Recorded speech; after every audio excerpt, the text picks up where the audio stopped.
ప్రయాసపడుతూ ఉన్నారు.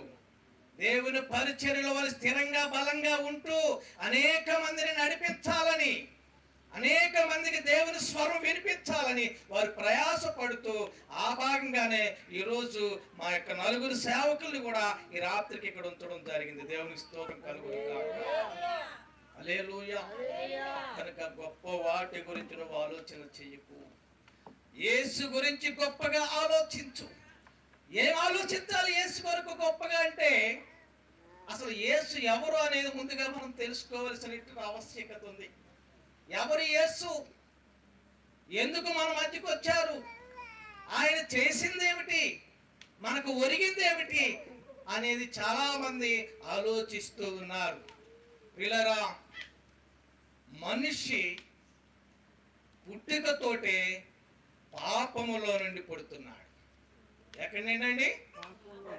మనిషి అంటే సర్వ మానవాళి గురించి కూడా ఈ మాట తెలియజేయబడతా ఉంది. పుట్టుకతోటే పాపములోనే పుడుతూ ఉన్నాడు.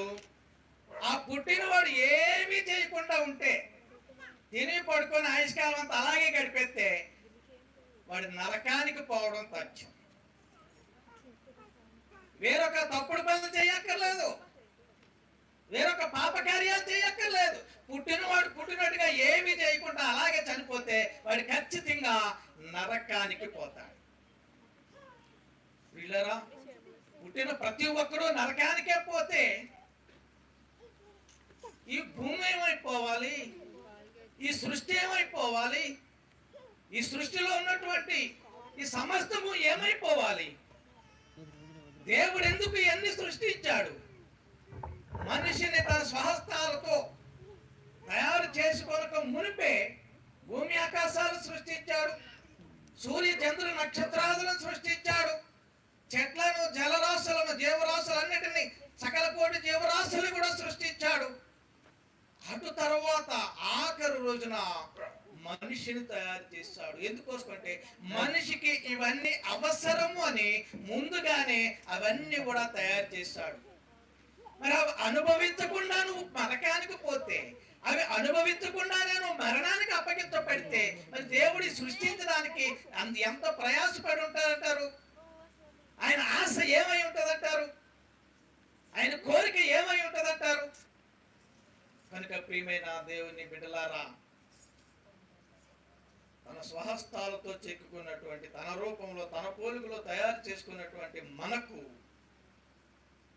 ఈ సృష్టిలో సమస్తాన్ని కూడా అప్పగించాడు. వాటిని అనుభవించి మనం ఇక్కడ నుండి వెళ్ళాలి. ఎలా వెళ్ళాలి?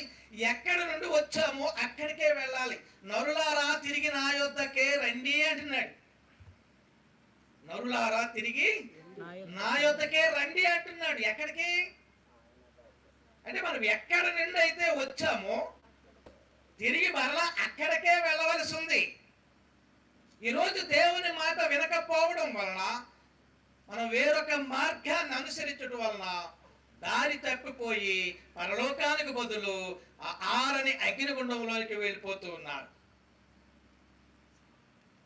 దీనికైనా దేవుడు మనిషిని తన స్వహస్తాలతో తన పోలికలో చెక్కుకున్నది?